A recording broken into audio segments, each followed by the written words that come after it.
लेकिन विपिन शर्मा जो कि वरिष्ठ पत्रकार हैं वो हमारे साथ जुड़ चुके हैं। विपिन जी, आपका भी स्वागत है। मैं सबसे पहले विपिन जी आप ही के पास आ जाता हूं। एक वरिष्ठ पत्रकार होने के नाते ये जो संकट हम देखने को मिल रहे हैं इंडिगो एयरलाइंस की तरफ से, जो बनाया गया, जो पैदा किया गया है, और ऐसा लग रहा है कि जानबूझकर किया गया है, क्योंकि भाई ऐसा तो है नहीं ना कि आपके पास समय नहीं था। भाई कम समय आपको दिया गया, समय आपको पूरा दिया गया, आपके पास आपको जानकारी भी थी कि ये सब करना पड़ेगा आपको, उसके बावजूद आपने किया नहीं।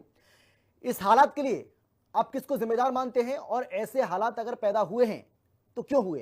क्योंकि भाई इंडिगो की तरफ से तो कहा जा रहा है कि सरकार की तरफ से जो नियम बनाए गए हाल ही में, जिसको लेकर ये कहा गया कि भाई जो पायलट हैं, जो क्रू मेंबर्स हैं, उनको थोड़ा सहूलियत दी जाए। उनकी इतनी लंबी लंबी ड्यूटीज आप लगाते हैं, जो ड्यूटीज लग रही हैं उसकी वजह से परेशानी उनको होती है, और जैसे ही इसको लागू किया गया उसकी वजह से हालात पैदा हो गए। ऐसा है क्या? जी देखिए, इसमें कई पहलू हैं जिनको मैं संक्षेप में आगे लेके आऊंगा अमित जी। ये बड़ा गंभीर मुद्दा है, क्योंकि जब भी कोई नया रिफॉर्म आता है, यहाँ पर जो एक नए दिशा निर्देश दिए गए डीजीसीए की तरफ से, क्योंकि ये बात अपनी जगह तय है, इसमें कोई दो मत नहीं हो सकते। सब लोग इत्तेफाक रखेंगे कि यहाँ पर एविएशन सेक्टर में अगर कुछ पुख्ता कदम उठाए जा रहे हैं और यहाँ पर किसी तरह के आप ढील नहीं बरत सकते, और ये कोई लापरवाही की बात नहीं है क्योंकि यहाँ पर आपने हाल फिलहाल में देखा कई ऐसे विमान हादसे हुए कि जहां पर देखा कि फैटिगनेस और अटेंशन डेफिसिट एक बहुत बड़ा कारण बन के उभरा। तो यहाँ पर इसके मद्देनजर ये जो एफडीटीएल के जो नए नियमों का अनुपालन करने की बात हुई, जो रेगुलेशंस आए, उसके तहत ये कदम उठाया गया। लेकिन ये बड़ा दुर्भाग्यपूर्ण है कि यहाँ पर इंडिगो जो सबसे बड़ा, जिसका एक डोमेस्टिक शेयर सबसे ज्यादा है और जो एक इतना बड़ा डोमेस्टिक कैरियर है, उसने समय रहते वहां पर उसके पास उतना क्रू नहीं था, जो शॉर्टेज ऑफ मैन पावर। तो ये एक बहुत गंभीर मुद्दा है कि आप जब आप पे इतना लोगों का भरोसा है तो आपने एक वो प्रबंध पहले क्यों नहीं करे। दूसरी बात है कि ये बात भी अपनी जगह दुरुस्त है, जिसको मद्देनजर रखना पड़ेगा कि यहाँ पर जब भी कोई नया रिफॉर्म आता है, कोई नए कदम ऐसे दिशा निर्देश दिए जाते हैं, तो वहां पर शुरुआती दिक्कतें आती हैं, जिसको हम अंग्रेजी में टीथिंग प्रॉब्लम्स कहते हैं। तो वो भी बात अपनी जगह दुरुस्त है। लेकिन यहाँ पर अभी सवाल ये पैदा होता है कि इस समय जो इसका खामियाजा भुगत रहा है, वो जो पैसेंजर्स है, यात्री हैं, उनका क्या कसूर है? They are stranded on the airports. और यहाँ पर अगर होटलों की बात करें, आसमान छूते वहां पर उनके जो चार्जेस उनको देने पड़ रहे हैं, तो वो अपने आप में मुद्दे को बहुत ज्वलंत बना देते हैं। साथ साथ यहाँ पर तो अब ये बात आ गई है कि आप पेरिस जाना ज्यादा सस्ता है कि ना कि आप मुंबई जाएं। तो वही वाली बात है। इसके पीछे इसका मतलब है कि हम लोग यहाँ पर सिस्टम में कमी पेशी है, और यहाँ पर आपको वो क्योंकि अपनी जगह ये जो कदम उठाया है डीजीसीए ने, बड़ा जरूरी था।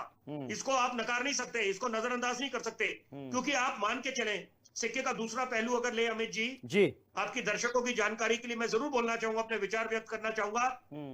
अगर हाइपोथेटिकली माने कि ऐसा कदम नहीं उठाया जाता तो भी वहां सवाल होते, और गॉड फॉरबिड्स, ऊपर वाला ना करे कभी ऐसा हो, क्योंकि यहाँ पर अगर कोई ऐसा हादसा हो जाता, फिर बोलते हैं आपने ये उस बात को मद्देनजर क्यों नहीं रखा कि पायलट को फटीगनेस का सामना करना पड़ता है, लॉन्ग ड्यूटी आवर्स है वहां पर, और बैक टू बैक आपको शिफ्ट्स करने पड़ते हैं, और वीकेंड रेस्ट नहीं होता सैटरडे संडे को। तो यहाँ पर ऐसी बातों को मद्देनजर रखते हुए जब आकलन करा, तो ये एफडीटीए इसका रास्ता अपनाया गया कि यहाँ पर ऐसे कुछ नियम बनाए जाएं जिसका सख्ती से अनुपालन होना चाहिए। लेकिन यहाँ पर जो लैकुने सामने उभर के आया है, इसका मतलब है गैप है सिस्टम में, कि यहाँ पर आपने वो आपकी तैयारी थी नहीं। आप इतना बड़ा आपका सिस्टम है, और यहाँ पर आप इंडिगो जो पूरा कैरियर है, तो वो आपने क्यों नहीं वो उसके प्रबंध करे? आपका शॉर्टेज ऑफ स्टाफ क्यों है? आपका हायरिंग मैकेनिज्म क्या है? रिक्रूटमेंट कैसे होती है? तो उसकी तरफ अब ध्यान केंद्रित होना चाहिए, और इससे सीख बाकी जो एयरलाइंस है उनको लेनी चाहिए कि यहाँ पर अगर ऐसे लैकुने आएंगे तो अंत में संदेश क्या जाएगा। और यहाँ पर अंतरराष्ट्रीय पटल पे छवि धूमिल होती है। नहीं, एक तरफ लेकिन एक बात विपिन जी, यहाँ पर हम हिंदुस्तान के दौरे पे आए हुए हैं, सारी निगाहें वहां पर हैं। एग्जैक्टली। और यहाँ पर ये अगर बात हो रही है, कोई ये ऐसा तो है नहीं कि इसके पीछे भी कोई राजनीति है। ये तो जो एक आम यात्री को जो इस समय दिक्कतों का सामना करना पड़ा है, उसको क्या हम नजरअंदाज कर सकते हैं? वो तो पीड़ा वही जानेंगे या उनके परिजन जानेंगे जो इंतजार कर रहे हैं। बिल्कुल। लेकिन विपिन जी, मैं ये जानना चाह रहा था आपसे कि क्या डीजीसीए की ओर से जो फैसला लिया गया, तो डीजीसीए ने जो फैसला लिया एफडीटीएल को लागू करने का, तो क्या इसकी वजह से, क्योंकि जाहिर सी बात है ये हादसे जो हालात हैं वो पैदा हुए, हम सब देख पा रहे हैं, लेकिन मैं आपसे जानना चाह रहा हूं कि क्या ये कोई जल्दबाजी में फैसला लिया गया था? क्या समय कम दिया गया, इस वजह से ये स्थिति हमें देखने को मिल रही है? ऐसा है क्या?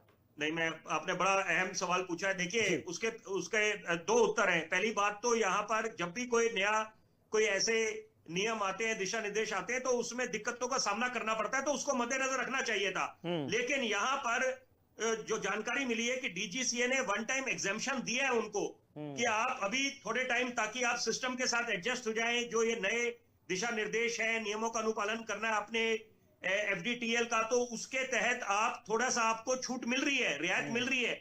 लेकिन उसके बावजूद अगर ये इतने ज्यादा जो विमान है और ये जो सारी कैंसिलेशन हुई है, तो ये बहुत ज्यादा गंभीर मुद्दा है। इसका मतलब है कि हमारे सिस्टम में कोई बहुत बड़ा गैप है, लैकुने हैं, जिसकी तरफ ध्यान केंद्रित होना चाहिए कि आप एक नया दिशा निर्देश तो दे देते हैं, नया रिफॉर्म लेके आए हैं, जो बिल्कुल वो सराहनीय कदम है, वो उठाने की आवश्यकता थी, उसको कोई भी ये नहीं बोल सकता कि इसकी जरूरत नहीं थी। ये आपको कदम उठाने चाहिए, क्योंकि अगर आप एविएशन सेक्टर में सेफ्टी मैकेनिज्म नहीं लेके आएंगे, तो आप एक यात्री को कैसे आश्वस्त करेंगे कि वो जो विमान यात्रा पे जाएगा, वो उड़ान भरेगा विमान, तो वो सब बिल्कुल सुरक्षित वापस आएंगे। तो ये सारी बातों को मद्देनजर रखते हुए जब आंकलन करा गया, निष्कर्ष निकाला गया, तो उसके तहत ये कदम उठाया गया। लेकिन साथ साथ आपने ये क्यों नहीं उसका आंकलन करा कि साथ साथ क्या आपके पास उतना क्रू होगा जो मैनेज कर पाएगा? क्योंकि अगर आप उनको थोड़ा गैप दे रहे हैं और ड्यूटी आवर्स में रिलैक्सेशन होगी, बैक टू बैक शिफ्ट नहीं करने पड़े, तो वो क्रू कहां से आएगा? ठीक है सर, मैं आऊंगा आपके पास। मैं